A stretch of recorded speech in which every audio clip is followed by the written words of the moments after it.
அனைவருக்கும் வணக்கம். எல்லாம் வல்ல இறைவனுக்கு நன்றி. நான் உங்கள் ஜோதிட ஞானி ஏஎல் சூர்யா. அரசியல் களம் பரபரப்பாக நேற்று சென்றது. யாராலுமே நம்ப முடியல. தாவேகா விஜய் கிட்டத்தட்ட பாத்தீங்கன்னா 108 சீட்டு ஜெயிச்சிருக்கிறார். அதாவது அவர் நின்ற திருச்சி தொகுதியிலும் மற்றும் பெரம்பூரிலும் மாபெரும் வெற்றி பெற்றிருக்கிறார். சாதனை படைத்திருக்கிறார்னு சொல்லலாம். சரி, ரைட்டு. இதுல பாத்தீங்கன்னா திமுக 2வது இடத்தை பிடித்திருக்கிறார்கள். 73 சீட்டு ஜெயிச்சிருக்காங்க. அதிமுக பாத்தீங்கன்னா 54 சீட்களை பெற்று 3வது இடத்தில் இருக்கிறார்கள். இப்போ எல்லாருக்கும் $1,000,000 கொஸ்டின் என்னன்னு கேட்டீங்கன்னா, விஜய் முதலமைச்சர் எப்படி ஆக போகிறார்? அதாவது மெஜாரிட்டி 118 சீட்டு வேணும் விஜய் முதலமைச்சர் ஆவதற்கு. இமாலய சாதனை, அதாவது திமுகவின் கோட்டைன்னு சொல்லலாம். சென்னை கிட்டத்தட்ட பாத்தீங்கன்னா அதுல மிகப்பெரிய ஓட்டையை போட்டிருக்கிறார், கோட்டையை பிடித்திருக்கிறார். திமுகவினருக்கு மிகப்பெரிய அதிர்ச்சி. அதை விட மிகப்பெரிய அதிர்ச்சி என்னன்னு கேட்டீங்கன்னா, மு.க. ஸ்டாலின் அவர்கள், முதலமைச்சராக இருந்த திரு மு.க. ஸ்டாலின் அவர்கள், அவர் தோல்வி அடைவார்னு யாராலையுமே அதை ஜீர்ணிச்சுக்க முடியல. நானே சொல்லியிருப்பேன் வெற்றி பெற்று விடுவார்னு. ஆனா பாத்தீங்கன்னா அவருடன் கூட இருந்த மாவட்ட செயலாளர் திமுகவில் இருந்த வி.எஸ். பாபு என்பவர் கட்சி மாறி தாவேகாவில் இணைந்து பாத்தீங்கன்னா கிட்டத்தட்ட ஃபர்ஸ்ட் ரவுண்ட்ல இருந்தே லீடிங்லே வந்தாரு. ஸ்டாலினோட லீடிங்லே வந்தாரு. அதே மாதிரி கடைசியில பாத்தீங்கன்னா கிட்டத்தட்ட 10,000 இருந்து 11,000 வாக்கு வித்தியாசத்தில் முதல்வரையே தோக்கடிச்சிட்டாரு. சரி, விஜய் முதலமைச்சர் ஆகிடுவாரா? அதை தான் பார்க்க போறோம். ஏன்னா இப்போ ஒருத்தர் ஒரு விஷயம் சொல்லிட்டு வராங்க. மிக முக்கியமாக கணிப்புக்கு நான் வரேன். அதாவது பாலாஜி ஹாசன், உங்களுக்கு தெரிஞ்சும், பிரபல ஜோதிடர் பாலாஜி ஹாசன் ஒரு கணிப்பு வெளியிடுறாரு. எப்போ? திங்கள் அன்று. நேற்று பாத்தீங்கன்னா ஓட்டு எண்ண ஆரம்பிச்சுட்டாங்க. ஞாயிற்றுக்கிழமை அன்று அவருடைய எதிர்பார்த்தேன் நான் என்ன சொல்ல போறாரு அப்படின்னு. ஏன்னா பல ஜோதிடர்கள் சொல்லிட்டு வந்தாங்க, தீர்க்க தரிசனம் சொன்னாங்க. பாலாஜி ஹாசன் என்ன சொன்னார்னா, ஞாயிற்றுக்கிழமை அன்று 162 இருந்து திமுக 171 சீட்டு ஜெயிக்கும்னு சொன்னார். சொல்லி முடிச்சிட்டாரா? மண்டே அன்னைக்கு மார்னிங் பாக்குறோம், 8 மணிக்கு சன் நியூஸ் ஓபன் ஆகுது. அப்போ திமுக அனுதாபி பேசுறாங்க. ஏன்னா அப்ப பாத்தீங்கன்னா தபால் வாக்குகளை எண்றாங்க. அப்பதான் எண்ண ஆரம்பிக்கிறாங்க. அப்போ கொஞ்சம் திமுக முன்னாடி வரதை பார்த்துட்டு என்ன சொல்றாங்க, பாத்தீங்களா சோசியல் மீடியால எல்லாம் ரொம்ப பூம் பண்ணாங்க, நாங்க ஓட்டு போட்டோம்னு. ஆனா திமுகவுக்கு ஓட்டு போட்டவங்க எல்லாம் பேசாம அமைதியா இருந்திருக்கிறாங்க, அதனாலதான் அப்படின்னு சொல்லி முடிக்கல. ஒரு அரை மணி நேரத்துக்குள்ள களமே மாறிடுச்சு. ஏகப்பட்ட தபால் வாக்குகள் எண்ணும் போது தாவேகாவுக்கு சாதகமாக முன்னிலை வகித்தது. அதுக்கப்புறமா அந்தமா ஓடிட்டாங்க வச்சுக்கோங்க. அந்தமா ஓடிட்டாங்க. இதுல காமெடி என்னன்னு பாத்தீங்கன்னா, முதல்வர் தோற்று போனது மிகப்பெரிய சரித்திரத்துல எப்படி சொல்றது, ஒரு மிகப்பெரிய அவக்கேடு திமுகவுக்கு. அதே மாதிரி பினராயி விஜயன் பாத்தீங்கன்னா கேரளால அவரும் தோற்று போயிட்டாரு. ஆனா பெரும்பாலும் 5 மாநில தேர்தல்ல முதல்வர் வேட்பாளர் யாருமே தோற்கடிக்கப்படவில்லை. அதாவது மம்தா பானர்ஜி தோத்து போயிட்டாங்க.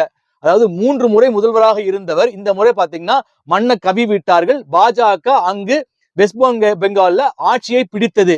அதாவது மெஜாரிட்டியை பிடிச்சிட்டாங்க. பெரிய அளவுல பாத்தீங்கன்னா 200 சீட்டுகளுக்கு மேல் வென்று இருக்கிறார்கள். வெஸ்ட் பெங்கால் டைகர் என அழைக்கப்படும் மம்தா பானர்ஜியை வீழ்த்தி இருக்கிறார்கள். அப்ப பாலாஜி ஹாசன் இப்போ நேத்து ஓட்டெல்லாம் எண்ணி முடிச்ச பிறகு நைட்டு ஒரு பதிவு போட்டாருங்க பேஸ்புக்ல. எனக்கு செம்ம காமெடி. அன்னைக்கு அவர் போடும் போதே அவரை நான் புலகணும்னு தான் இருந்தேன். அன்னைக்கு அவர் போடும் போது அதுக்கு நான் மறுபதிவு போடணும்னு இருந்தேன். ஆனா சரி வேண்டாம், விட்டுருவோம், எல்லாம் போடுறாங்க. ஏன்னா 5.5 லட்சம் சப்ஸ்கிரைபர் வச்சிருக்க ஒரு ஜோதிடர் பாத்தீங்கன்னா முதல்வர் மு.க. ஸ்டாலின் மறுபடியும் முதல்வர் ஆவாரு, அவருக்கு தான் தசா புத்தி நல்லா இருக்கு அப்படின்னு அவர் பதிவு போட்டாரு. அவரும் மண்ணை கவிட்டாரு. பாலாஜி ஹாசன் சொல்லணும்னு இருந்தேன். ஏன்னா நான் அகத்தியர் நாடி படிச்சிருப்பேன்.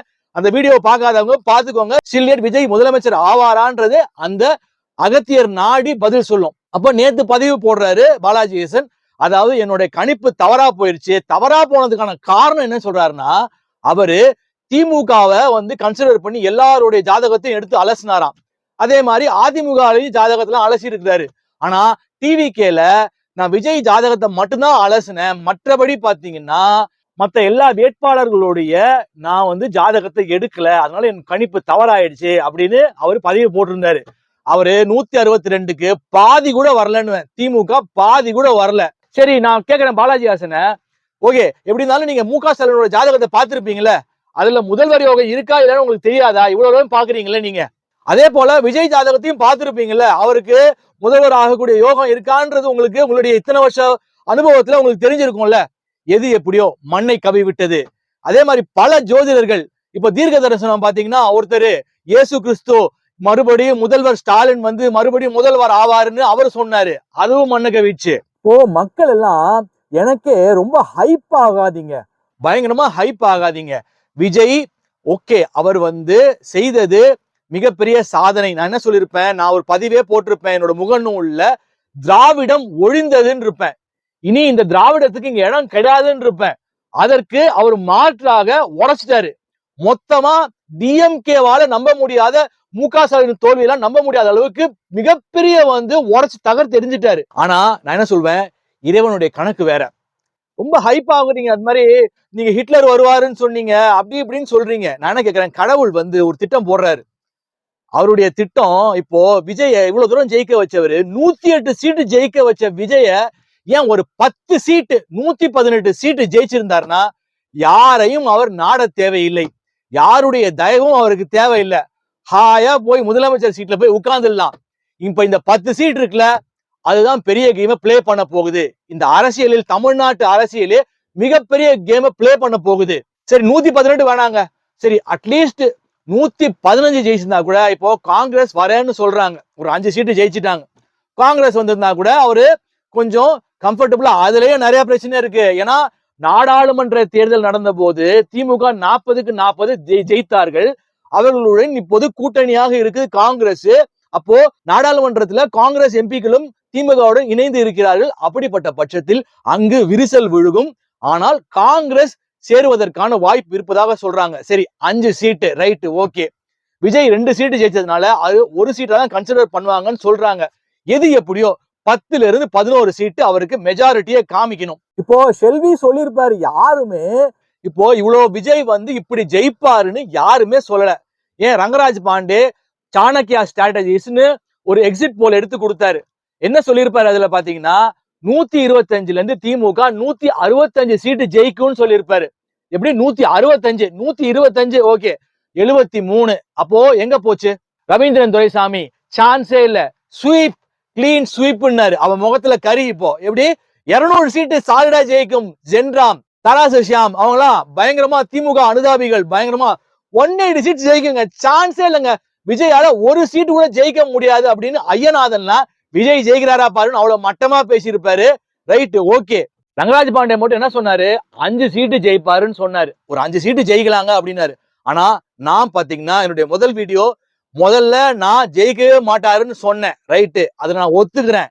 ஆனா பாத்தீங்கன்னா ரீசன்ட் வீடியோல ஒரு 10ல இருந்து 20 சீட்டு ஜெயிக்கலாம், ஜெயிக்கணும், அது நான் ரொம்ப ஆசைப்படுறேன், நான் கடவுள்கிட்ட பிரார்த்தனை பண்றேன்னு சொல்லியிருப்பேன். கடைசியா விஜய் வந்து சிஎம் ஆவாரான்னு வீடியோல அவர் 30 சீட்டு ஜெயிக்கலாம் இல்ல 35 சீட்டு ஜெயிக்கலாம்னு சொல்லியிருப்பேன். நான் 30 கூட சொன்னேன். ஆனா மத்தவங்க எல்லாம் 5 கூட ஒத்துக்கல, 5 சீட்டு ஜெயிப்பாருன்னு. இது யாராலையுமே இந்த இவ்வளவு ஜெயிப்பாங்கன்றத கனவு கூட காணவில்லை. எங்கள் தொகுதியில் தியாகராய நகர் தொகுதியில் புசி ஆனந்த் பாத்தீங்கன்னா 10,000 11,000 வாக்குகளை தாண்டி அதிமுகவை சேர்ந்த சத்யாவை தோற்கடித்திருக்கிறார். எனக்கு மிகப்பெரிய ஆச்சரியம். ஏன்னா இங்கெல்லாம் வந்து திமுக அதிமுகவின் கோட்டை டி நகர், அங்கெல்லாம் உடைச்சிட்டாங்க. அதே போல நாம் தமிழர் கட்சி சீமான் பாத்தீங்கன்னா டெபாசிட் இழந்து விட்டார். டெபாசிட்டே வாங்கல, படுதோல்வி. சாட்டை துரைமுருகன்லாம் பயங்கரமா கேவலப்படுத்தி இருப்பாரு. ஆனா பாத்தீங்கன்னா அவர்கள் கட்சியில ஒருத்தர் தலைவர் சீமானே பாத்தீங்கன்னா டெபாசிட் இழந்து விட்டார். டெபாசிட் இழந்தது மட்டும் இல்லாம பாத்தீங்கன்னா 8% ஓட்டு நாம் தமிழர் கட்சி வச்சிருந்தாங்க. அது பாத்தீங்கன்னா இந்த தேர்தல்ல 4%க்கும் கீழாக சென்றது. அங்கே தாவேகாவினர் ஓட்டை பறித்திருக்கிறார்கள். நாம் தமிழர் கட்சியுடைய ஓட்டு 4%க்கு மேல தாவேகாவுக்கு போயிடுச்சு. அதே போல பாத்தீங்கன்னா திருப்பத்தூர்ல அமைச்சர் பெரிய கருப்பன் ஒரு வாக்கு வித்தியாசத்தில் தோல்வி அடைந்திருக்கிறார். தாவேகா வேட்பாளரிடம் ஒரு வாக்கு வித்தியாசத்தில் திரு சீனிவாச சேதுபதி அப்படின்னு நினைக்கிறேன். வரலாறு கேஸ் போட போறதா சொல்றாங்க, வழக்கு தொடுக்க போறதா சொல்றாங்க. 83,375 தாவேகா வேட்பாளர் வாங்கின வாக்கு. இவர் பாத்தீங்கன்னா ஒரு ஓட்டு கம்மியா 83,374. அதே போல ஏகப்பட்ட அமைச்சர்கள் படுதோல்வி அடைந்திருக்கிறார்கள். டிஆர்பி ராஜா, அன்பில் மகேஷ் பொய்யாமொழி, மா சுப்பிரமணியன், தாமோ அன்பரசன், மதுரை மூர்த்தி, முதல்வர் ஸ்டாலின், மிக முக்கியமாக மதுரையோட ஸ்டார் வேட்பாளர்னு சொல்லலாம். எங்க சுந்தர் சி தோத்து போயிட்டாரு. அதோட பெரிய காமெடி என்னன்னு கேட்டீங்கன்னா, பழனிவேல் தியாகராஜன், பாரம்பரிய திமுக குடும்பம், பழந்தின்னு கொட்ட போட்ட திமுக குடும்பம், அவர் தோத்து போயிட்டாரு இந்த முறை. அதுவும் சாதாரண ஒரு வேட்பாளர், தாவேகாவில பேரே தெரியாத ஒரு புதிய கேண்டிடேட் அவர்கிட்ட தோத்து போயிருக்கிறாரு. அதே மாதிரி தூத்துக்குடியில் நடிகர் ஸ்ரீநாத், விஜய்க்கு ஃப்ரெண்டு, அவர் பாத்தீங்கன்னா புதிய வேட்பாளர் அமைச்சர் கீதா ஜீவனை தோற்கடிச்சிருக்கிறாரு. இதெல்லாம் என்ன சொல்றது, எப்படி இவங்க ஜெயிச்சாங்க அப்படின்னு பாத்தீங்கன்னா, மிக முக்கியமாக திரை கவர்ச்சி. நான் சொல்லியிருப்பேனே, விஜய்க்கு ஏகப்பட்ட ஃபேன்ஸ், பைத்தியமான ஃபேன்ஸ் இருக்காங்க. அது ஒண்ணு மட்டும் கிடையாது, social media. Social media played a very big role. இது முக்கியமா ஜெயிச்சதுக்கு சோசியல் மீடியாவும் ஒன் ஆஃப் த காரணம்னு சொல்லலாம், ஒரு மிக முக்கியமான காரணம். ஆனா மனுஷன் ஜெயிச்சதுதான் ஜெயிச்சாரு. 118 ஜெயிச்சிருந்தாரோ 120 ஜெயிச்சிருந்தாரோ அவர் வெற்றி பெற்று விட்டார் அப்படின்னு நான் ஒத்துப்பேன். ஆனா இப்போ நடக்க போறதான் காமெடி. இந்த காமெடிய நான் கடவுளோட திட்டத்தை ரொம்ப சுவாரஸ்யமா பாக்குறேன். எப்படி நடத்த போறாரு, ஏன்னா நம்ம சொல்லிட்டு இருப்போம், முன்னாடியே நம்ம பதிவு சொல்லிட்டு இருப்போம், யாருமே எதிர்பார்க்காத ஒருவன் தான் வரப்போறான்னு சொல்லிட்டு இருப்போம். அதெல்லாம் சாத்தியமே இல்லைன்னு சொல்லிட்டு இருப்பீங்க. திமுக தானே வரும், எவ்வளவு ஜோசியர் சொன்னான்னு சொல்லிட்டு இருப்பீங்க, என்னையே பயங்கரமா கமெண்ட்ல போட்டு வருத்திட்டு இருப்பீங்க. அதே மாதிரி என்னுடைய முகநூல்ல பாத்தீங்கன்னா, எடப்பாடி பழனிசாமி தான் இந்த தசாபுத்தி நடக்குது, அவர் தான் கன்ஃபார்மா முதலமைச்சர் ஆக போறாருன்னு ஒருத்தர் சண்டையே போடுவாரு. எடப்பாடி பழனிசாமி அவர்கள் 98,000 வாக்கு வித்தியாசத்தில், 98,000க்கு மேல லீடிங்ல ஜெயிச்சிருக்காரு. சரி, உளவியல் ரீதியா பார்ப்போம். ஏன் தாவேகாவுக்கு இவ்வளவு பெரிய மாபெரும் வெற்றி? அவரு முதலமைச்சர் ஆவாரான்றது $1,000,000 கொஸ்டின். இட்ஸ் $1 million கொஸ்டின் நிறைய இருக்குது. இன்னும் ஆட்டம் சுவாரஸ்யமாக இருக்க போகின்றது. அதான் பத்தி நான் பேச போறேன் இந்த வீடியோல. தாவேகாக்கு இவ்வளவு பெரிய வெற்றி கிடைச்சதுக்கான காரணம் என்னன்னு பாத்தீங்கன்னா, மிக முக்கியமாக இளைஞர்கள், இளைஞிகள், அவருடைய ஃபேன்ஸ். கட்சிக்காக இல்லைங்க, ஓப்பனா சொல்றேன், என் வீட்டுல இருந்து அப்படியே ஒரு 1/2 கிலோமீட்டர் தான் கண்ணமாப்பேட்டை, அப்படியே பேரலா பாத்தீங்கன்னா அங்க தாவேகாவோட கட்சி அலுவலகம் இருக்கு. ஓப்பனா சொல்றேன், பசங்கள்லாம் பம்பரமா வேலை செஞ்சானுங்க, பம்பரமாக சுற்றி சுழன்று வேலை செய்தார்கள். இங்க மட்டும் கிடையாது, டீனர்ல மட்டும் கிடையாது, அத்தனை தொகுதியிலும் இளைஞர்களை உள்ள இழுத்து போட்டு அப்படி வேலை செஞ்சாங்க. நானே சொல்லிட்டு இருப்பேன், என் பையனை விசில் கொடுத்து இந்த மாதிரி உங்க அம்மா அப்பாக்கெல்லாம் ஓட்டு போட சொல்லுங்கன்னு கேம்பெயினிங் எல்லாம் பண்ணாங்க. பசங்க ரவுண்ட்ஸ் வந்துகிட்டே இருப்பாங்க, நாங்க பணம் கூட தரோம் அப்படின்லாம் சொல்லிட்டு இருப்பாங்க. ஆனா பணம் கொடுக்கப்படவில்லை. திமுக விழுந்த சம்மட்டியான அடி என்னன்னு கேட்டீங்கன்னா, பணம் கொடுத்தும் அவர்களால் வெல்ல முடியவில்லை. பெரும்பாலும் எனக்கு தெரிஞ்சு பணம் தரேன்னு சொன்னாங்க தவிர தரல, பணம் எல்லாம் தரல. திமுக சொல்லியிருப்பேன், பிளாஸ்க் எல்லாம் கொடுத்தாங்க, ஒரு கிஃப்டும் கொடுக்கலங்க. ஆனா வென்று இருக்கிறார்கள், மாபெரும் வெற்றி அடைந்திருக்கிறார்கள். ஆனால் ஆனால் அதுதான் மிகப்பெரிய கொஸ்டின் மார்க்கே. இப்போ என்ன ஆக போகுது? அவர் வெற்றி கனியை சுவைக்க போகிறாரா? அவர் அதிகாரத்திற்கு வரப்போகிறாரா? அவர் ஊழல் செய்யாமல் இருக்க போகிறாரா என்றால், என்னை பொறுத்தவரையும் திமுக ஏன் ஜெயிச்சது இன்னொரு ரீசன். திமுக பெரியதாக இவரை அட்டாக் பண்ணல, இவரை ஒரு கன்சிடர் பண்ணல. இவரெல்லாம் எங்க ஜெயிக்க போறாருன்னு அசால்ட்டா விட்டாங்க. அதுவும் காரணம். ஆனா அது மட்டுமே காரணம் கிடையாது, திமுக மீது இருந்த அதிருப்தி. அதாவது 1000 ரூபாய் கொடுத்தாங்க, பல திட்டங்களை கொண்டு வந்தாரு ஸ்டாலின், எல்லாம் ஓகே. ஆனாங்க ஊழல் கரை புரண்டு ஓடியதுன்னு சொல்லலாம். வேலை வாய்ப்புக்கு இங்க அரசு துறையில் பாத்தீங்கன்னா எவ்வளவோ பேர் வந்து தர்ணா பண்ணாங்க, ஒரு வேலை வாய்ப்பை கூட ஏற்படுத்தலைங்க. இன்னொன்னு நான் என்ன கேட்கிறேன்னா, வரக்கூடிய ஆட்சி இது யாராக இருந்தாலும் 1 ரூபாய் கூட லஞ்சம் வாங்க கூடாதுங்க, 1 ரூபாய் கூட. அதாவது இவனுக்கு தெரிஞ்சவன், நான் இவனுக்கு தெரிஞ்சவன் அப்படின்னு எந்த ஒரு இது இல்லாம மெரிட்ல வந்து நீங்கள் அரசு துறையில் வேலைகள் கொடுக்கப்பட வேண்டும். அப்படி லஞ்சம் வாங்குபவர்களை கடுமையாக, சட்டத்தின் கீழ் கடுமையாக தண்டிக்கப்பட வேண்டும் சொல்லுவேன். அப்போ திமுக மீது இருந்த அதிருப்தி மற்றும் இளைஞர்கள் ஆரவாரம் நான் சொல்லியிருப்பேனே, இதே விஷயம் பாஜக ஏன் படுதோல்வி அடைந்திருக்கிறது? எப்படி 27 சீட்டு கொடுத்து அதில் ஒரே ஒரு உதகை மண்டலம் மட்டும் நினைக்கிறேன், உதகை மண்டலத்துல மட்டும்தான் ஒருவர் தான் ஜெயித்திருக்கிறார், மற்றபடி அனைவரும் படுதோல்வி அடைந்திருக்கிறார்கள். ஏன் காரணம்? இந்த வீடியோ என்னை பொறுத்த வரைக்கும் அமித்ஷாவுக்கும் மோடி அவர்களுக்கும் போய் சென்றடைய வேண்டும். ஏன் பாஜக தாமரை தமிழகத்தில் மலராமல் இருக்கின்றது? தாமரை விட்டா நீர்த்து போயிடும். காரணம் என்ன? இப்ப நான் சொல்லிட்டு இருப்பேன், நான் விஜயை கடுமையாக பேசியிருப்பேன், மிக கடுமையாக பேசியிருப்பேன். நான் அவங்க ஆபீஸ்க்கு போயோ இல்ல எங்க அப்பாவோட நண்பர் சொல்லியிருக்கல சின்னோரா அசோக் துறைமுகம் தொகுதியில் அவர் இப்போது சேகர் பாபுவிடம் தோல்வி அடைந்திருக்கிறார். ஆனா ஒரு கணிசமான வாக்குகளை பெற்றிருக்கிறார். அதுல எந்த மாற்றமும் கிடையாது. ஒருவேளை நான் அவரிடம் அப்ரோச் பண்ணி, அங்கிள் நான் இந்த மாதிரி தாவைக்கால நான் பிரச்சாரம் பண்ணணும்னு நினைக்கிறேன், நான் ஜாயின் பண்ணணும்னு நினைக்கிறேன்னா ஓப்பனா சொல்றேன், கையை பிடிச்சி இழுத்து கூட்டின்னு போயிருப்பாரு. அதை விட்டுருங்க. இல்ல கனவாப்பேட்டையில ஆபீஸ் இருக்குது, இந்த மாதிரிப்பா நான் விஜய்க்கு நான் ஒரு ஆதரவா நான் பேசணும்னு நினைக்கிறேன், கட்சியில ஜாயின் பண்ணணும்னு நினைக்கிறேன்னா ஓப்பனா சொல்றேன், என் ஊட தேடி என் கையை பிடிச்சி இழுத்து கூட்டிட்டு போயிருப்பாங்க. சத்தியமா சொல்றேன், அந்த பசங்க கையை பிடிச்சி இழுத்து கூட்டிட்டு போயிருப்பாங்க. பாஜகவில் உங்களுக்கு எல்லாம் தெரியும், நான் மோடியின் அபிமானி, மோடியோட பெரிய ஃபேன், பிக்கஸ்ட் ஃபேன். தாமரை மலர வேண்டும் என்று துடித்து கொண்டிருப்பவன். நான் ஒருவர் மூலமாக பாஜகவின் தற்போதைய துணைத் தலைவர் கரு நாகராஜனை சென்ற ஆண்டு இதே மாதிரி ஒரு நாள் போய் சந்திக்கிறேன். ஒரு மிக நெருக்கமான ஒருத்தர் தான் என்னை அறிமுகப்படுத்தி வைக்கிறாரு. எல்லாம் ஓகே, பேசணும், எல்லாம் ஓகே. கட்சியில என்னுடைய பேச்சு திறமை, நான் புத்தகம் எழுதுனது எல்லாமே அவருக்கு தெரிஞ்சிருந்தது. நான் நல்லா பேசுவேன், யூடியூப்ல நான் நல்லா பேசுவேன் தெரிஞ்சிருந்தது. ஆனால் பாத்தீங்கன்னா ஒரு ரெஸ்பான்ஸும் இல்லைங்க, ஒரு ரெஸ்பான்ஸும் இல்ல. ஒரு மாசம் கழிச்சு அவரை சேஸ் பண்ணி அந்த தெரிஞ்சவர் மூலமாக நான் போய் அவரை பார்க்கும்போது என்ன சொன்னார்னா, சொல்லியிருப்பேன், ஆல்ரெடி ஒரு வீடியோல சொல்லியிருப்பேன், அமைதிப்படை படம் அவர் என்ன போட்டு பாப்பாரான்னு தெரியல, வாரம் போட்டு பாப்பாரான்னு தெரியல, அடுத்த வாரம் சந்திப்போம் அப்படின்னாரு. எப்படி அடுத்த வாரம் சந்திப்போம்? அதாவது நான் என்னை பத்தி நானே தற்பெருமையா சொல்லிக்க கூடாது. நான் பல மனிதர்களை, உலகில் உள்ள ஈழத்தமிழர்கள் பல மனிதர்களை நாங்க எங்கூட பேசியிருப்பாங்க, வீடியோ காலிங்ல பேசியிருப்பாங்க, கவுன்சிலிங் பண்ணிருப்பேன், கன்சல்டேஷன் பண்ணிருப்பேன், நேரடியாக பார்த்திருப்பார்கள். எனக்குன்னு ஒரு மார்க்கெட் இருக்கு, நான் ஒரு பயிற்சியாளர், அதற்கு நான் சன்மானமும் பெற்றிருப்பேன். சும்மாலாம் இல்ல, எனக்கு பலரும் எனக்கு வாழ்வாதாரத்தை கொடுத்திருப்பார்கள். பல்வேறு விதமாக இந்த ஈழத்தமிழர்கள் எல்லாம் என்னுடைய வீடியோவை பார்த்து என் கூட பேசி பல்வேறு விதமாக ஆதரவு தெரிவித்திருப்பார்கள்.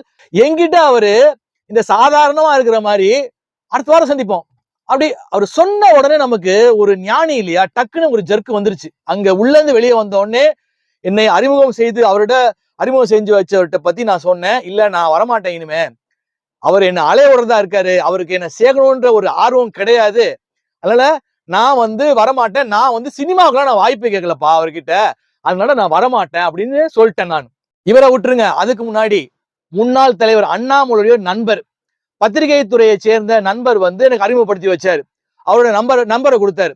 அவருக்கும் நான் கட்சியில ஜாயின் பண்ணிக்கணும்னு சொல்லிட்டு பாஜகல நான் ஜாயின் பண்ணணும்னு சொல்லிட்டு நான் அவருக்கு கால் பண்றேன். அவரும் ஒரு புள்ளி, அவரும் எல்லா விவரத்தையும் கேட்டுக்கிட்டாரு. முதல்ல போன் பண்ணும்போது நான் சாப்பிட்டுட்டு இருக்கேன், ஒரு கொஞ்ச நேரம் கழிச்சு கூப்பிடுங்கன்னு சொன்னாரு. நான் சாயங்காலமா கூப்பிட்டேன். சாயங்காலமா கூப்பிடும் போது விவரம் எல்லாம் கேட்டுக்கிட்டாரு. கேட்டுட்டு கட்சியில தலைவர் வரும்போது ஜாயின் பண்ணலாம் அப்படின்னு சொன்னாரு தவிர மற்றபடி அதற்கு பிறகு என் போன் நம்பரை குறிச்சு வச்சுட்டாரான்னு தெரியல, நான் போன் பண்ணி ஒரு கால் கூட எடுக்கவே இல்லை. அப்ப பாத்துக்கங்களேன் எந்த அளவுக்கு இந்த பாஜக வளராமல் இருப்பதற்கு இவர்களை போன்றவர்கள் தான் காரணம். நாம என்ன அவங்கள்ட்ட போய் பணம் கேட்கிறோமா, இல்ல நடிக்கிறதுக்கு வாய்ப்பு கேட்கிறோமா, இல்ல எனக்கு புரியல. இப்படி அலைய விட்டாங்கன்னா இதே இது தாவேகால போங்க, துடிப்பா இருப்பாங்க பசங்க. வெற்றி பெற்றதற்கு, இன்றைக்கு தாவேகா வெற்றி பெற்றதற்கு விஜய் இந்த இளைஞர்களுக்கும் இளைஞர்களுக்கும் மிகப்பெரிய செலக்ட் பண்ணணும். அவர்கள் தன் அண்ணனை போலவோ தம்பியை போலவோ அவர்கள் கடுமையாக பாடுபட்டு இருக்கிறார்கள். ஒரு எப்படி சொல்றது, ஒரு ஸ்பிரிட்டோட வேலை செஞ்சாங்க.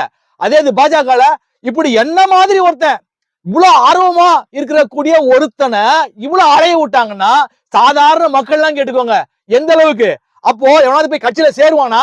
இவர்களை போன்றவர்கள் எப்படி தெரியுமா, யாருக்கும் வழி விட மாட்டாங்க. உன்னால நான் கேட்டேன், என்னால நீ கேட்ட, கட்சி உருப்படாது. எப்படி கட்சி இவர்கள் எல்லாம் இருந்தாங்கன்னா கட்சி உருப்படாது, தாமரை நீர்த்து போயிடும். இப்ப என்ன மாதிரி ஒருத்தன் பாத்தீங்கன்னா உள்ள புடிச்சு போடு, இளைஞர்கள்லாம் உள்ள புடிச்சு போடு, நிறைய மோட்டிவேட் பண்ணுவேன், மோட்டிவேட் பண்ணி கட்சியை எப்படி வளர்க்கறதுக்கு நிறைய பேசணும், நிறைய மாநாடுகள் போடணும், இப்படி பல்வேறு திட்டங்களை செய்யணும். இவர்களை மாதிரி அலைய விட்டுட்டு அப்படியே பெரிய விளையாட்டம் அமைதிப்படையில வர சத்யராஜ் மாதிரி அடுத்த வாரம் சந்திப்போம், பெரிய வெங்காயம் அவரு, பார்த்தா பார்க்கட்டும் அவரு என்ன பண்ணுவாருன்னு பார்ப்போம். அதே போல பாத்தீங்கன்னா இந்த பட்ட பழையவர்கள் இருக்காரு பாருங்க, வயதானவர்கள், அவங்கெல்லாம் ஓல்டு பீப்புள்லாம் இனிமே ஒர்க் அவுட் ஆகாதுங்க. ஏன்னா இப்போ விஜய் வந்துட்டாப்ல, இங்க யங் பிளட் தான். எப்படி யங் பிளட் தான். தமிழிசை சவுந்தரராஜன் என்ன சொன்னாங்க, அவர் செங்கோட்டையன் சொல்லும் போது வாக்கு என்னும் நாளன்று விசில் புரட்சி வெடிக்கும்னு செங்கோட்டையன் சொல்லியிருப்பாரு. அதுக்கு தமிழிசை சவுந்தரராஜன் விசில் புரட்சி வெடிக்காது, வெடிகுண்டு வெடிக்கும்னாங்க. கடைசியில அந்த அம்மா படுதோல்வி படுதோல்வி. அவர்களை போன்றவர்களும் எங்களை மாதிரி ஆட்களுக்கெல்லாம் வழியே விட மாட்டாங்க, வழி அடைச்சிருவாங்க. அவர்கள் குமரி அனந்தனுடைய காங்கிரஸ் முன்னாள் தலைவர், மரியாதைக்குரியவர் குமரி அனந்தனுடைய பொண்ணு தான் அவங்க, மகள் தான் அவங்க. அதற்காக அவர்களுக்கு கவர்னர் பதவி கொடுத்தாங்க, மரியாதை கொடுத்தாங்க, எல்லாம் ஓகே. ஆனா கட்சி வளரணும், அதே போல புதியவர்கள்லாம் உள்ள நிறைய வரணும், அவங்க எல்லாம் மோட்டிவேட் பண்ணணும். அப்படிலாம் பண்ணாதான் தாமரை மலரும், கட்சி வளரும். யாருக்குமே வழி விட மாட்டேன், நானே சீட்டு வாங்குவேன், மறுபடியும் தோத்து போவேன், மறுபடியும் நின்னாலும் அவங்க எல்லாம் சொல்றேன், ஓல்டு பீப்புள்லாம் நீங்க ஓரம் கட்டுங்க. மோடிஜிக்கு இந்த வீடியோ போகணும். ஏன் தாமரை ஒரே ஒரு சீட்டு? பாஜக பாத்தீங்கன்னா 16 மாநிலங்களை கையில் வைத்திருக்கக்கூடிய ஒரு தேசிய கட்சி. ஏன் தமிழ்நாட்டுல மட்டும் இப்படி மண்ண கவுதுன்னு யோசிக்கணும். அவர்களுக்கு தகவல் போகணும், ஏன் தாமரை மலராம இருக்கு, எங்களை போன்றவர்கள்லாம் தாமரை எப்படியாவது மலர்ந்துராதா அப்படின்னு ஆர்வமுடன் காத்து கொண்டிருக்கிறோம். அதனால் இளைஞர்களுக்கு வாய்ப்பு கொடுங்க. ஓல்டு பழைய பட்ட பழையவர்களுக்கு விளக்குங்க. மறுபடியும் ஏதோ ஒரு பாரம்பரியத்தை வச்சு நீங்க சீட்டு கொடுத்தீங்கன்னா அதல பாதாளத்துக்கு பாஜக தோல்வி அடையும். தமிழகத்தை பொறுத்த வரைக்கும் அதல பாதாளத்துக்கு தோல்வி அடையும். இது போன்றவர்கள் எல்லாம் களையப்பட வேண்டும். எங்களை மாதிரி புதிய ஆட்கள் வரணும். மோடியோடைய வெறியர்கள், ரசிகர்கள் ஏகப்பட்ட பேர் இருக்காங்க. அவர்கள் எல்லாம் உள்ள கொண்டு வரணும். கொண்டு வந்தா மோட்டிவேட் பண்ணா, அவங்கள வழி நடத்தினால் இங்கே அப்போது தாமரை மலரும். இப்போ திரு மு.க. ஸ்டாலின் பாத்தீங்கன்னா ஒரே ஒரு டயலாக திரும்ப சொல்லுவார். இந்த முத்துவேல் கருணாநிதி ஸ்டாலின் இருக்கும் வரை தமிழகத்தில் பாஜகவில் கால் ஊன்றவே முடியாது. அதை திருப்பி சொல்லி அங்க டிவிகே விஜய்கிட்ட அவரு மொத்தமா கோட்டை விட்டாரு. எங்க பிஜேபிய வரவிடக்கூடாதுன்னு அங்க அதுல கான்சன்ட்ரேட் பண்ணி, அங்க விஜய் எல்லாம் ஒரு ஆளு, அவரெல்லாம் வரப்போறாருன்னு ஒரு அட்டாக்கும் பண்ணல. அங்க கோட்டை விட்டாரு. இங்க கால் ஊன்ற போதுன்னு அங்க கோட்டை விட்டாரு. மொத்த கோட்டையும் புடிச்சிட்டாரு விஜய். இப்போ சரி, ஒன்னும் கெட்டு போகல. அவரு முதலமைச்சர் ஆக போறாரா, ஆக போலையா, அதுதான் கடைசியில பார்க்க போறோம். சரி, நான் கேக்குறேன், ஒருவேளை விஜய் முதலமைச்சர் ஆகிடுறாருன்னு வச்சுப்போமே, ஊழல் இல்லாத ஆட்சியை கொடுத்துருவாரா? எனக்கு காமெடி தான். அதாவது அவருடைய காருக்கே வரி செலுத்தாதவர், அவர் வாங்கிய கருப்பு பணத்திற்கே வரி செலுத்தாதவர், அதிலே கணக்க காமிக்காதவர் ஊழல் இல்லாத ஆட்சியை நடத்த போகிறாரா? மிகப்பெரிய காமெடி. என்னை பொறுத்த வரைக்கும் திமுக அதிமுக கூட அதிகமான ஊழல் நடைபெறும். அதிகாரத்துக்கு வந்துட்டா, அதிகாரம் வரணும், வந்துட்டா பிடபிள்யூல இப்ப பாத்தீங்கன்னா ரோடு கான்ட்ராக்ட், இப்படி பல்வேறு நபர்கள் இருப்பாங்க. அவங்கலாம் 500 கோடி ரூபாய் பொட்டியோட நிப்பாங்க. அதிகாரம் வந்து விட்டால் அதுதான் $1,000,000 கொஸ்டின் மார்க். கேட்கவே வேணாம். ஆதவ அர்ஜுனா கள்ளல் ஆற்றி தூய மனிதர் பக்கத்திலே இருக்கிறாரு. மற்றபடி செங்கோட்டையன் அவர்கள் தூய மனிதர், ஊழலே செய்யாதவர். அதுக்கும் மேல தீர்க்கதரிசி யாரு? புசி ஆனந்த். பாண்டிச்சேரியில் சாராய கடை நடத்தி கொண்டிருக்கும் புசி ஆனந்த் இருக்காரு. அப்போ அங்க ஊழல் இல்லாத ஆட்சி நடைபெறும். அதை மக்கள் எல்லாம் பார்க்கதான் போறாங்க. எனக்கு வர மெசேஜ் எல்லாம் பார்க்கும்போது இந்த மனுஷங்களை என்னன்னு சொல்றது, அதான் மனித நிலைங்கிறது. ஐயோ, விஜய் ஜெயிச்சிட்டாரு நீங்க சொன்னீங்க, அப்போ அவர் தான் ஹிட்லரா வரப்போறாரு, இப்போ செல்வி சொல்லிட்டாரு, அப்படி இப்படின்னு. ஐயா, அதான் சொல்லிட்டேனே, இறைவனுடைய திட்டம் அதிசயமானவை, செயல்முறைகள் அதை விட அதிசயமானவைன்னு. அவரை ஜெயிக்க வச்சிருந்தா 120 ஜெயிக்க வச்சிருக்கணும். அப்பன்னா சூப்பரு, யாருமே தேவையில்ல. இங்க தொங்கல்ல நிக்குது அந்த 10 சீட்டு, எங்க இருந்து வாங்க போறாரு? அதுதான் இப்ப பார்க்க போறோம். சரி, யாரெல்லாம் அவருக்கு ஆதரவு தெரிவிக்கலாம் மெஜாரிட்டி வர்றதுக்கு? இப்போ என்ன பண்ணுவாரு கவர்னர்? மெஜாரிட்டி இப்போ முதல்ல யாரு அதிகமான ஓட்டுகளை பெற்றிருக்கிறாரோ, சுப்ரீம் கோர்ட் ஜட்ஜ்மெண்ட் படி கவர்னர் அவர்கள் அவங்களதான், அந்த பார்ட்டியை தான் முதல்ல கூப்பிடுவார். கூப்பிட்டு உங்க மெஜாரிட்டிய ப்ரூவ் பண்ணணும் அப்படின்னு சொல்லுவாரு. அதற்கு கால அவகாசம் பாத்தீங்கன்னா சுப்ரீம் கோர்ட் கொடுத்திருக்குது 7 to 14 days. 1 வாரத்திலிருந்து 2 வாரத்திற்குள் உங்க மெஜாரிட்டிய நீங்க ப்ரூவ் பண்ணணும். அப்போ கூப்பிடுறாரு. சரி, எப்படி மெஜாரிட்டிய விஜய் அந்த 10 சீட்டை யார்கிட்ட இப்ப வாங்க போறாரு? ஏடிஎம்கே ஆதரவு கொடுக்க போகிறார்களா? அவர்களிடம் 53 சீட்டு இருக்கு. ரைட்டு. அவங்க கொடுப்பாங்களா? 10 சீட்டு கொடுப்பாரா எடப்பாடி பழனிசாமின்னு பாத்தீங்கன்னா, என்னை பொறுத்த வரைக்கும் கொடுத்தால் ஏன் கொடுக்கணும்னு யோசிப்பார். கொடுத்தால் ஆட்சியில் பங்கு கேட்பார். இயல்பு தானே. எனக்கு என்ன கெயின் பார்ப்பாங்க. அதுல 1000 கலைபரம் இருக்கு. ரைட்டு. இப்போ திமுக காங்கிரஸ் கொடுக்க போறதா அபிஷியலா வரல. ஆனால் வாழ்த்து சொன்னாரு ராகுல் காந்தி, வாழ்த்து சொன்னார். அதே மாதிரி பிரதமர் மோடி அவர்களும் விஜய்க்கு ஒரு பிரதமர் என்கிற முறையில் தமிழ்நாட்டில் ஒரு 108 சீட்டு பிடிச்சிருக்காருன்ற முறையில ஒரு வாழ்த்து தெரிவிச்சாங்க. ஒருவேளை காங்கிரஸ் மட்டும் கொடுக்கலாம், 5 சீட்டு கொடுக்கலாம். 108ல இருந்து 113, அது 107ங்கிறாங்க. 11 வேணுமா 10 வேணுமா? ஓகே, 5 சீட்டு கொடுத்துட்டாங்க. இப்போ பாமக கிட்ட கேக்குறாங்க வச்சுக்கோங்களேன், பாமக ஆதரவு கொடுக்குமா அப்படின்னு பாத்தீங்கன்னா, என்ன பொறுத்த வரைக்கும் பாமக கொடுக்க மாட்டார்கள்னு சொல்லுவேன். ஏன்னா பிஜேபியோட அலையன்ஸ்ல இருக்கிறாங்க. யாரு? பாமக, அன்புமணி ராமதாஸ் அவர்கள். அதே மாதிரி எலெக்ஷனுக்கு முன்னாடி வரைக்கும் விஜய்க்கு ஓட்டு போடாதீங்க, ஓட்டு போடுறதுனால வேஸ்ட் அப்படின்னு பயங்கரமா கடுமையாக பிரச்சாரம் செய்தார் திரு அன்புமணி ராமதாஸ் அவர்கள். அப்படின்னு இருக்க பட்சத்துல இப்போ ஒரு பெரிய ஒரு சீட்டு கிடைச்சா கூட டிவிகேக்கு மிகப்பெரிய வரப்பிரசாதம். அப்படி இருக்க பட்சத்துல 4 சீட்டு பாமக இருந்து போகுது அப்படின்னா அங்க போக மாட்டாங்க. போனால் அங்கே பாத்தீங்கன்னா பிஜேபியும் காங்கிரஸும் எப்படி ஒன்னா இணையும்? அதாவது சம்பந்தமே கிடையாது, 2 பேருமே கடுமையான எதிரிகள். அப்படிப்பட்ட பட்சத்துல இன்னொன்னு உள்ளாழத்துல பாத்தீங்கன்னா, நான் அதுக்குள்ள போக விரும்பல, அன்புமணி அவர்கள் அந்த மாதிரி போக மாட்டாங்க. அதே போல வைகோ இன்னைக்கு ஒரு ஸ்டேட்மெண்ட் கொடுத்துட்டாரு. திமுக கூட்டணியை சேர்ந்தவர்கள் யாவரும் தாவேகாவுடன் பேச்சுவார்த்தை வைத்துக் கொள்ள மாட்டார்கள்னு கொடுத்துட்டாரு. ஆனா அரசியல்ல எப்படி வேணா மாறும். அதே மாதிரி இந்திய கம்யூனிஸ்ட், அப்புறம் சிபிஐ, சிபிஎம் இவர்கள் எல்லாம் பாத்தீங்கன்னா 2 சீட்டு ஜெயிச்சிருக்கிறாங்க. விசிகாவும் ஜெயித்திருக்கிறார்கள். ஆனால் ஆதரவு கொடுப்பார்களா? மெஜாரிட்டியை காமிக்கணும். கூப்பிட்ட உடனே சட்டசபைக்குள்ள போவாங்க. இன்னைக்கு பாத்தீங்கன்னா அவருடைய கட்சி சார்பினர் சட்டமன்ற கட்சி தலைவராக தேர்ந்தெடுக்கப்பட்டிருக்கிறார், தேர்வு செய்திருக்கிறார்கள். ஏன்னா கட்சியோட தலைவர் மெஜாரிட்டியா ஜெயிச்சிருக்கிறாரு. அவங்க கட்சிக்குள்ள சட்டமன்ற கட்சி தலைவராக தேர்வு செய்யப்பட்டிருக்கிறார். இப்போ சட்டசபைக்குள்ள போனா மெஜாரிட்டியை காமிக்கணும், 118 சீட்டை காமிக்கணும். அது எங்கேருந்து வாங்க போறாரு? ஓகே, இப்படியும் சொல்றாங்க.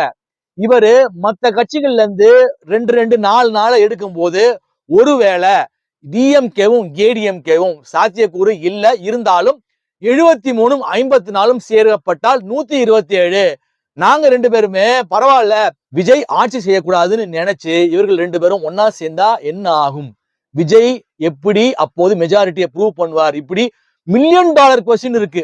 விசிகா போய் ஆதரவு கொடுத்தால், ஒருவேளை விஜய்க்கு 2 சீட் ஆதரவு கொடுக்குறாங்க வச்சுக்கோங்களேன், அவங்க யோசிக்க மாட்டாங்களா? ஏன்னா நாடாளுமன்ற உறுப்பினராக இருக்கிறார் இப்போது திருமாவளவனும் அவருடைய கட்சியை சார்ந்தவர்களும். அப்படிப்பட்ட பட்சத்துல அங்க விரிசல் விழுகும். அதான் சொல்லிட்டேன், நிறைய பிரச்சனைகள் இருக்கு. அதே போல தேமுதிக பிரேமலதா விஜயகாந்த் அவர்களுக்கு ராஜ்யசபா சீட்டு எம்பி கொடுத்திருக்கிறாங்க. மற்றும் பாத்தீங்கன்னா திமுக உதயசூரியனில் நின்றவர்களால் அங்க போய் அவர்களுக்கு ஆதரவு கொடுக்க முடியாது, மெஜாரிட்டி அவர்களுக்கு கொடுக்க முடியாது. அப்படிப்பட்ட பட்சத்தில் என்ன ஆக போகிறது? அப்போது ஒருவேளை ரொம்ப கஷ்டம், மெஜாரிட்டியை ப்ரூவ் பண்றது. 5 சீட்டு வேணா, இப்போ 115 ஜெயிச்சிருந்தா கூட நம்ம சொல்லலாம் 120, ஒரு 5 சீட் காங்கிரஸ்ல இருந்து வருதுன்னு. 10 சீட்டுன்ற போது தலை மேல கத்தி தொங்கிக்கிட்டே இருக்கும், சீட்டு நுனிலே இருக்கிற மாதிரி. நீங்க அதான் சொன்னேன், ஜெயிக்க வச்ச கடவுள் இன்னும் ஒரு 10 சீட்டை ஜெயிக்க வச்சிருந்தாரோ சூப்பர். செய்யலையே, அவர் திட்டம் என்னன்னு தெரியலையே. அரசியல் எப்படி வேணா நடக்கலாம், எப்படி வேணா பல்ட்டி அடிப்பாங்க, எல்லாம் ரைட்டு. இருந்தாலும் இந்நேரம் திமுகவோ அதிமுகவோ 107 சீட்டு ஜெயிச்சிருந்தாங்க அப்படின்னா அங்க கதை வேற. அவர்கள் பழந்தின்னு கொட்டை போட்டவங்க, அவர்கள் 10 சீட்டையோ 13 12 சீட்டையோ மற்ற கட்சிகள்ல இருந்து குதிரை பேரம் சொல்றாங்க, ஹார்ஸ் ரைடிங் பண்ணி அவர்கள் ஜெயித்திருக்கலாம். அதற்கு வாய்ப்பு, சாத்தியக்கூறுகள் அதிகம். ஆனா விஜய் ஃபேஸ் பண்ண போறது பழந்தின்னு கொட்டை போட்ட 2 பிரதான கட்சிகள், திமுக அதிமுக. நீங்க ஒருவேளை சீஃப் மினிஸ்டரா அதிகாரத்தோட மெஜாரிட்டியை ப்ரூவ் பண்ணிட்டாரு, ரொம்ப கஷ்டம், ப்ரூவ் பண்ணி எப்படியோ இருந்துட்டாரு அப்படின்ற பட்சத்திலையும் அந்த ஆட்சி அதற்கு பிறகு சபாநாயகர் தேர்தல் நடக்கும் சட்டசபைக்குள்ள. அங்க ப்ரூவ் பண்ணோம். முதல்ல பாத்தீங்கன்னா திமுகவோ அதிமுகவோ வெளிநடப்பு செய்யணும். அப்படி செய்யாத பட்சத்தில் மெஜாரிட்டி ப்ரூவ் ஆகாது. அப்போது விஜயால் ஆட்சி அமைக்க முடியாது. அப்போது விஜயால் சிஎம் ஆக முடியாது, முதலமைச்சர் ஆக முடியாது. அப்ப என்ன நடக்கும்? அதுதான் மிகப்பெரிய காட் ஸ்கிரீன் பிளேன்னு. இப்போ நான் என்ன கேக்குறேன், இவ்வளோ பேரு ஓட்டு போட்டிருக்காங்க, நம்பவே முடியல, யாராலையும் நம்ப முடியல. பெரிய பெரிய அமைச்சர்களை தோக்கடிச்சிருக்கிறாங்க. ஒரு சாதாரண வேட்பாளர் விஜய்க்காக, விஜயோட ஃபேனுக்காக, ஒரு ஃபேன் பேஸ்க்காக ஓட்டு போட்டிருக்காங்க. இது என்னன்னு சொல்ல முடியும்? இந்த மக்களை என்னன்னு சொல்ல முடியும்? திரை கவர்ச்சி, மோகம் எல்லாம் ரைட்டு. அதாவது கல்யாணம் ஆன பிறகு பாத்தீங்கன்னா ஆசை 60 நாள், மோகம் 30 நாள் வாங்க. விஜய் விஜய் விஜய்னு விஜய்க்கு ஓட்டு போட்டாச்சு. இதுக்கு பிறகு அவர் ஒருவேளை அமைச்சர் ஆனாலும் பாத்தீங்கன்னா ஆட்சி நிலைக்காது, கலைச்சிருவாங்க. ஆனால் இந்த மக்கள் என்ன சொல்றது? நீங்க ஓட்டு போட்டுட்டீங்க, ரைட்டு. பல பேரு புலம்புறாங்க. இப்போ இதனால என்ன ஆக போகுதுன்னு கேட்டீங்கன்னா, நீங்க ஏதோ உங்க பேரன் சொன்னா, உங்க பேத்தி சொன்னா, உங்க பையன் சொன்னா அப்படின்னு ஓட்டு போட்டுட்டீங்க. ஆனா இதனால பாத்தீங்கன்னா ஆல்ரெடி கரூர் சம்பவம் எடுத்துக்கோங்க, இப்படி பல்வேறு சம்பவங்களை சொல்லலாம். பாத்தீங்கன்னா நாடு நாசமாக போகிறது. இறைவன்ட்ட தான் நான் பிரார்த்தனை பண்றேன், அது நடக்காது. ஏன்னா நான் நாடில படிச்சுட்டேன், நான் வேடிக்கை பாக்குறேன். ஒருவேளை விஜய் சீஃப் மினிஸ்டரா ஒரு 6 மாசம் நீடிச்சாலே நாடு சர்வநாச காடாக போகிறதுன்னு நம்ம எடுத்துக்கலாம். விஜய் திமுக பார்த்து அடிக்கடி சொல்லுவார். என்ன சொல்லுவாருன்னா, தீய சக்தி திமுக, தீய சக்தி தாவேகா, தூய சக்தின்னு. இப்படி தூய சக்தியா? இப்ப நான் சொல்றேன், திமுக தீய சக்தியா இருக்கட்டும், என்னை பொறுத்த வரைக்கும் தாவேகா விஜய் என்பவர் மகா தீய சக்தி. எப்படி? மகா தீய சக்தி. விஜய் விரைவில் அகற்றப்படுவார். இது என் வார்த்தை, திருவார்த்தை. விஜய் விரைவில் அகற்றப்படுவார். அந்த செயல்பாட்டை பிரபஞ்சம், பேரண்டம், இயற்கை நடத்தும் செய்யும். இப்போது அநீதி வென்றதை போல் வென்றாலும் கடைசியில் நீதியே வெல்லும். அதனால் விஜய் எப்படி முதலமைச்சர் ஆக போகிறார் என்பதை நான் சுவாரஸ்யமாக, சந்தோஷமாக, இந்த மக்கள்லாம் ஹைப் ஆகிற மாதிரி இல்ல, சந்தோஷமா பாக்குறேன். நான் சொன்னது போல மக்களுக்கும் மீடியாவுக்கும் நிறைய சுவாரஸ்யமான சம்பவங்கள் காத்து கொண்டே இருக்கிறது. தொடர்ந்து பேசுவோம், ஆதரவு தெரிவியுங்கள். இந்த வீடியோ பிடிச்சிருந்தா லைக் பண்ணுங்க, ஷேர் பண்ணுங்க, கமெண்ட் பண்ணுங்க, சப்ஸ்கிரைப் பண்ணாலும் சப்ஸ்கிரைப் பண்ணிக்கோங்க. அப்பதான் தொடர்ச்சியா நம்ம போடக்கூடிய எல்லா வீடியோஸும் வரும். அடுத்த வீடியோ சந்திப்போம். நன்றி, வணக்கம்.